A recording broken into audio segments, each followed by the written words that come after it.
సత్యాస్ కిచెన్కి స్వాగతం అండి.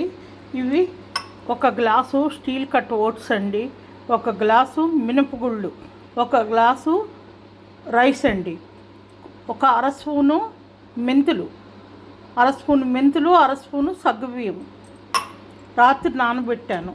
ఇప్పుడు ఉదయం మిక్సీ చేసుకుంటున్నాను. వెట్ గ్రైండర్ కానీ మిక్సీ కానీ మన ఇష్టం అండి, ఏదైనా చేసుకోవచ్చు. ఇది దోశకు అనమాట. ఓట్స్తో ఏది చేసినా హెల్త్కి చాలా మంచిది, మీకు తెలుసు కదా, మీకు అందరికీ. ఇది మనం మిక్సీ చేసుకున్నాము. ఇది పక్కన పెట్టుకోవాలి ఒక పూట అంతా.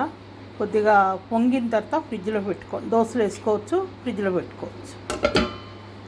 ఓట్స్, మినప్పప్పు, రైసు మీకు మిక్సీ చేసింది చూపించానండి. పులిసిపోయింది, అంటే లైట్గా పులిసింది. ఒక పూట అయితే మనకు పులావ్ ఎక్కువైనా కొద్ది పొంగుతుంది, అప్పుడు చాలా టేస్ట్గా ఉంటుంది. ఇప్పుడు టేస్ట్ అయిన పిండి రెడీగా ఉంది, మనం దోశ వేసుకుందాము.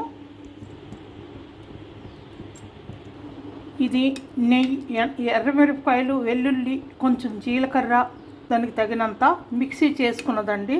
అందులో నెయ్యి కలుపుకున్నామండి. ఇప్పుడు ఈ కారం నెయ్యితో మనం అట్టి మీద రుద్దుతాం అన్నమాట. చాలా చాలా టేస్ట్గా ఉంటుంది. ప్లెయిన్ దోశకి, ఓట్స్ దోశకి, అటుకుళ్ళు దోశకి, సెట్ దోశకి అన్నిటికీ సూట్ అవుతుందండి. ఇది ఇష్టం ఉంటే ఈ రకంగా మీరు కూడా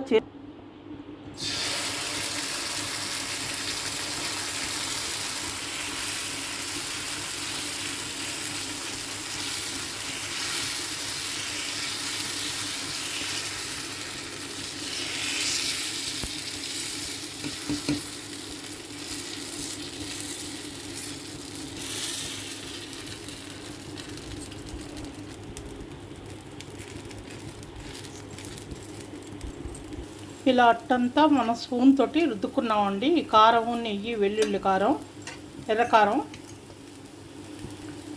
చుట్టూరు కొంచెం ఆయిల్ వేయచ్చు. ఆయిల్ కానీ నెయ్యి కానీ మీ ఇష్టం.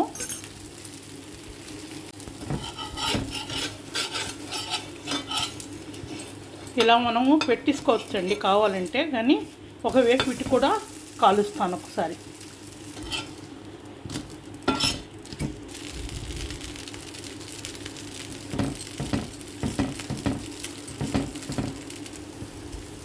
స్టీల్ కట్ ఓట్స్ తోటి అయితేనే ఈ రకంగా వస్తుందండి. మామూలు ఓట్స్తో కొద్దిగా మెత్తగా రావచ్చు.